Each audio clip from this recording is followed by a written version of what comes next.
Pernah nggak sih ngerasa pengen makan sesuatu dan rasanya tuh bener-bener nggak bisa ditahan? Nah, pertanyaannya, apa ini beneran cuma soal kita yang kurang niat aja? Atau jangan-jangan ada sesuatu yang jauh lebih besar di baliknya? Kalimat barusan itu, saya berselingkuh dengan makanan. Itu diucapkan oleh seseorang bernama Jocelyn Bradley. Dan percaya deh, ini bukan sekedar curhatan biasa. Ini adalah pintu masuk ke sebuah kisah yang bakal ngebongkar konspirasi tersembunyi di balik apa yang kita makan.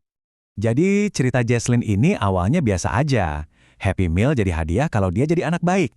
Tapi lama-kelamaan kebiasaan ini jadi makin parah. Dia sampai bolos makan siang di sekolah, cuma buat makan besar-besaran di McDonald's.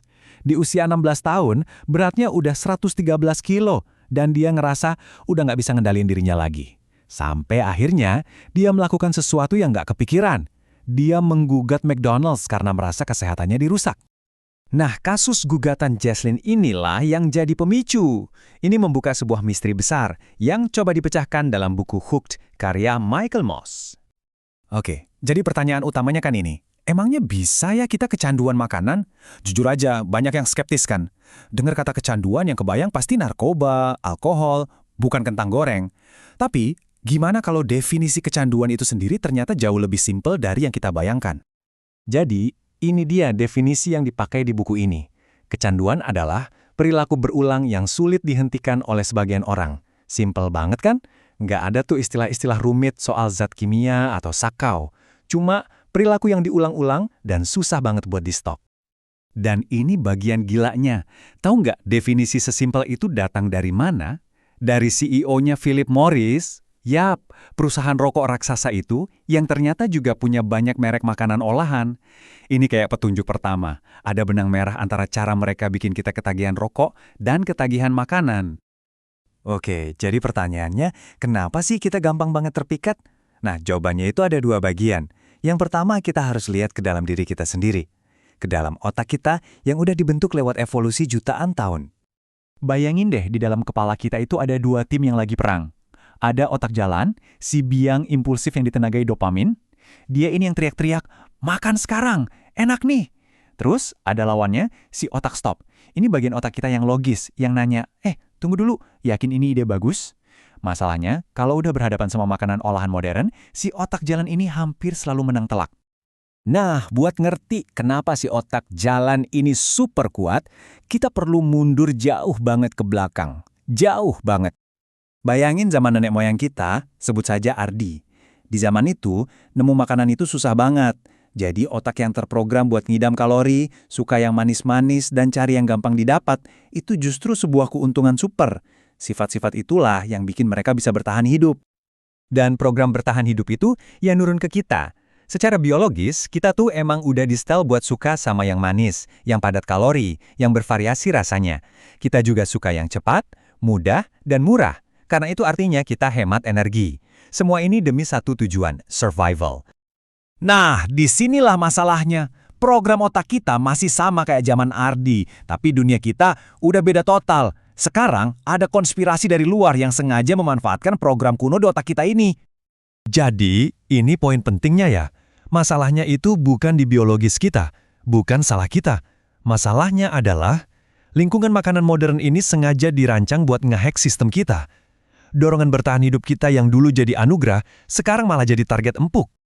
Dan gimana cara mereka ngehack kita? Mereka punya 3 senjata andalan. Kecepatan, variasi, dan harga murah. Mereka sengaja bikin produk yang memuaskan semua keinginan otak purba kita, tapi dengan level yang gak akan pernah kita temuin di alam. Kita bahas kecepatan dulu. Ini gila banget. Tahu nggak? Sinyal dari 1 jilatan es krim itu nyampe ke pusat kenikmatan di otak kita cuma dalam 600 milidetik. Itu lebih cepat daripada nikotin dari sebatang rokok. Kebayang nggak? Otak stop kita yang logis itu bahkan belum sempat mikir, si otak jalan udah keburu teriak yes dan ambil alih kendali. Dan mereka nggak cuma jago bikin produk loh, mereka juga main di belakang layar, ngontrol sains. Ada cerita nih, seorang ilmuwan yang dibiayain PepsiCo nemuin sesuatu yang kurang enakin. Minuman rendah kalori ternyata bisa jadi malah bikin metabolisme kita kacau. Apa yang terjadi? Penelitiannya langsung dihentikan. Malah, di internal perusahaan, ilmuwan itu dicap berbahaya. Kekuatan mereka nggak berhenti di lab sains aja, tapi juga merembet ke politik. Dan ini yang membawa kita ke sebuah angka yang cukup mencengangkan, 26. Apa artinya 26? Setelah kasus gugatan Jocelyn Bradley itu, industri makanan langsung panik dan lobi besar-besaran. Hasilnya, 26 negara bagian di AS ngesahin undang-undang yang disebut Cheeseburger Bills.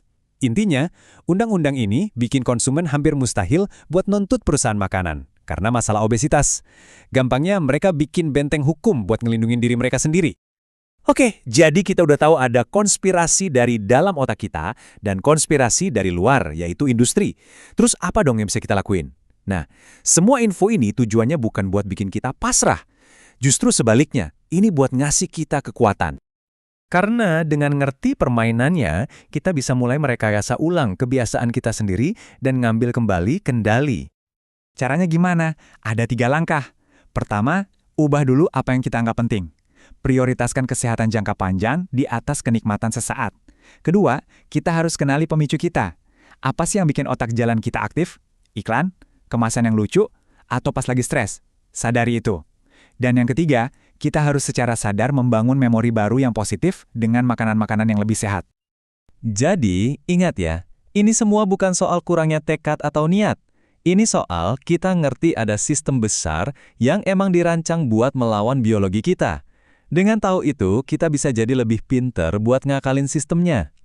Nah, sekarang pertanyaannya kembali ke Anda. Setelah tahu semua bocoran cara kerja otak dan industri ini, gimana Anda akan mengubah cara main Anda? Langkah apa yang bakal Anda ambil untuk mengubah hubungan Anda dengan makanan?